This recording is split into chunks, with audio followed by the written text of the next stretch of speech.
তুমি কি কোনো বিরহের গান পারো? অবশ্যই পারি। বিরহের গান শুনবে? তোমাকে চাই আমি আরো কাছে, তোমাকে বলার আরো কথা আছে, কেন বলতে পারি না মুখে তওবা। থামো থামো, এটা কি কোনো বিরহের গান হইলো? আর তোমার আজকে কি হইছে? অত প্রেম হা তোমার আজকা? কেন? আমি আমার ভাই মিলে প্রেম করতে আসছি না? ভাই তো ভাবির সাথে বসছে, আমি তোমার সাথে প্রেম করব। ও না, তো রোমান্টিক, এত প্রেমের গান গায়ে লাভ নাই। কেন?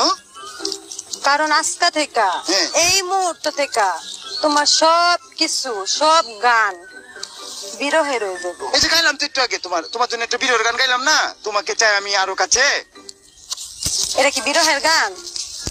আর অবশ্যই এগুলা কই এখন আর লাভ নাই।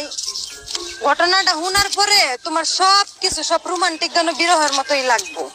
কেন, কি হয়েছে? আমার আব্বা আছে না, আব্বা, হুম। আমার আব্বা আর আম্মা হুম। আমার অন্য জায়গায় বিয়া ঠিক করছে। কি? অন্য জায়গায় হ্যাঁ। বিয়া ঠিক করছে। কেন? তোমার না আমার সাথে প্রেম? অন্য জায়গায় বিয়ে ঠিক করছে মানে? তুমি রাজি হয়েছো? তোমার লগে আমার প্রেম না, প্রেম আসিল, অহন্তে আর নাই। আমার যার লগে বিয়া ঠিক করছে হুম। সে ঢাকায় থাকে, অনেক পড়াশোনা করছে, বিরাট বড় সারিয়রে। গুলামের ঘরে গুলাম? এই কেডা গুলামের ঘরে গুলাম? আর গুলাম মানে কি? গুলাম মানে কি বুঝো না? গুলাম মানে সাহর। এই যে কইছো না একলা বড় চাকরি হরে, এবারে তো গুলামি হরে। এর লেগই আম্মা আমরা পড়াশোনা করাইছে না, আমরা করবাম আরো তুমি গুলামি। তুমি গুলাম রে বিয়া করতেছো, এত খুশি তুমি?